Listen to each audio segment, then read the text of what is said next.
Well, to the day's other big story, plans to stimulate the Australian economy. Now, we're hearing two different versions.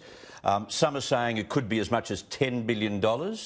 I noticed that Nine Media are suggesting it could be as little as $3 billion. But my colleague here at Sky News, Andrew Clennell, today claimed that ministers are being given the chance to propose spending plans in their portfolios, and it may go as far as $10 billion. But will it kickstart an economy crippled by both bushfires and the coronavirus? The CEO of the Australian Retailers Association, Russell Zimmerman, joins me in the studio right now. Thank you very much for coming in, Russell. Thanks, Chris. OK, 10 billion, maybe 3 billion. Let's go half, say 7 billion. Kevin Rudd's second stimulus was $42 billion. So how does this compare? Well, look, obviously, if you really want to stimulate the economy, what you've got to do is to try and get money into the hands of the consumers.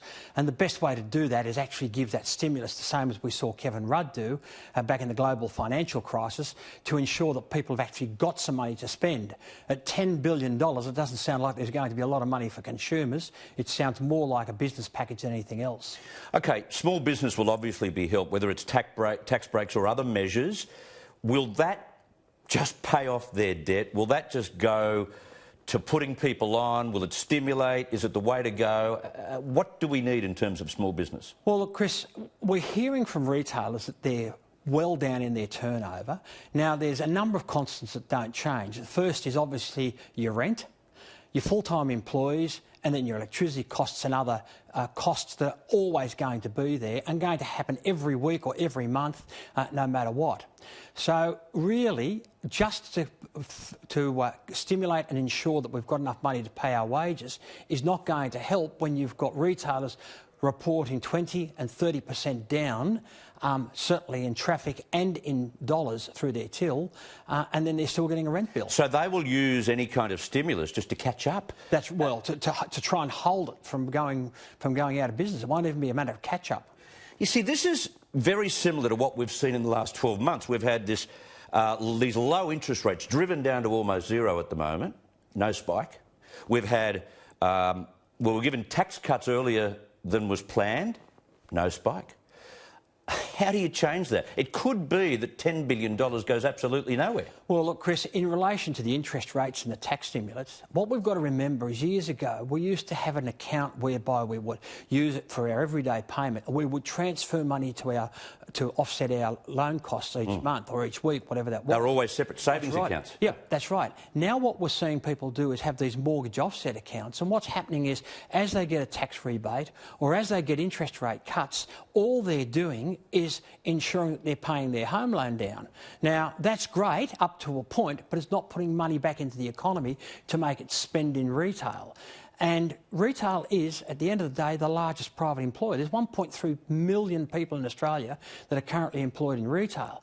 Now, if we're not very careful, we're going to see retailers have to look very closely at that.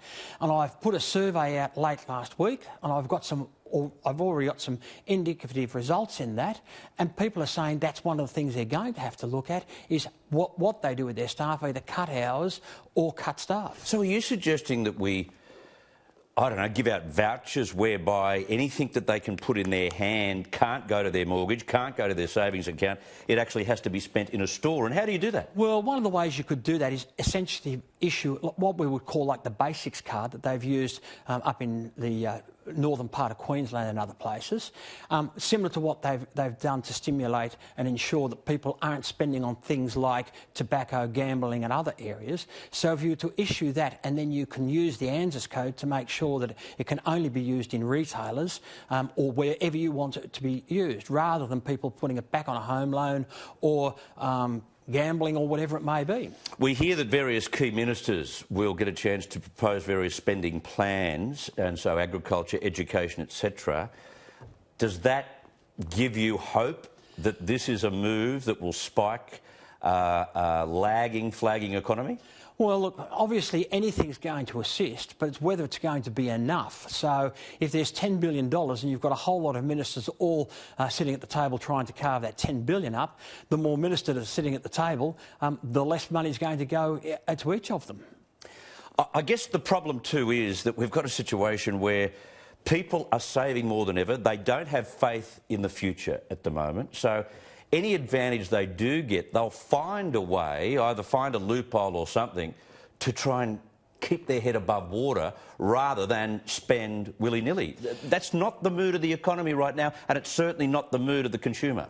Well, look, we don't necessarily want them to spend willy-nilly, but where we do need it is what we call discretionary spend. And so that's in clothing, footwear, personal accessories. That's the area that will lag very badly. Food will continue. Yes, you'll get ups and downs on it, but people have to eat.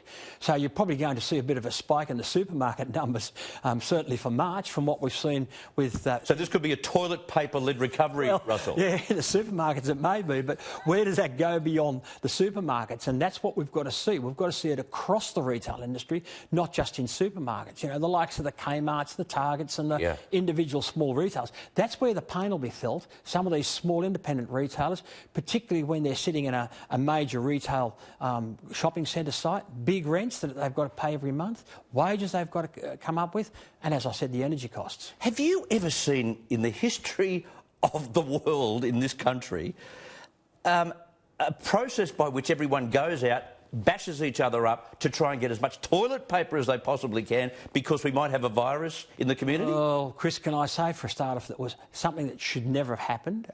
There's no need to rush out and get it. And if you listen to Brad Bandici from Woolworths, who came out very strongly on Friday or Thursday night and said they have been talking to the suppliers, they're all ramping up, there's plenty of toilet paper. We make toilet paper in this country. Yeah, the problem is it's all sitting in DCs or in factories and we can't actually get into the supermarkets. Now, one of the ways we could assist that and take some of the pressure off is to allow these retailers to actually deliver outside of the normal hours which they can. So councils have got restrictions on when they can deliver. Right, yeah. So if we could get the deliveries in overnight, you know, sort of midnight at night time, and people walk in and see lots of toilet paper on the shelves, they'll walk around and say, well, what's the problem? Why am I down here to buy toilet paper? But whilst people walk in and see empty shelves with no toilet paper, no Kleenex tissues, no pasta, no headache tablets and whatever else it may be, hand wash, you're going to see people panic buy. Yeah. And that's what we don't want. We actually don't... People do not need to panic buy. I can't emphasise that strongly enough. Especially when it comes to toilet paper. I don't get it. Russell Zimmerman, thank you very much for your time. From the Australian Retailers Association.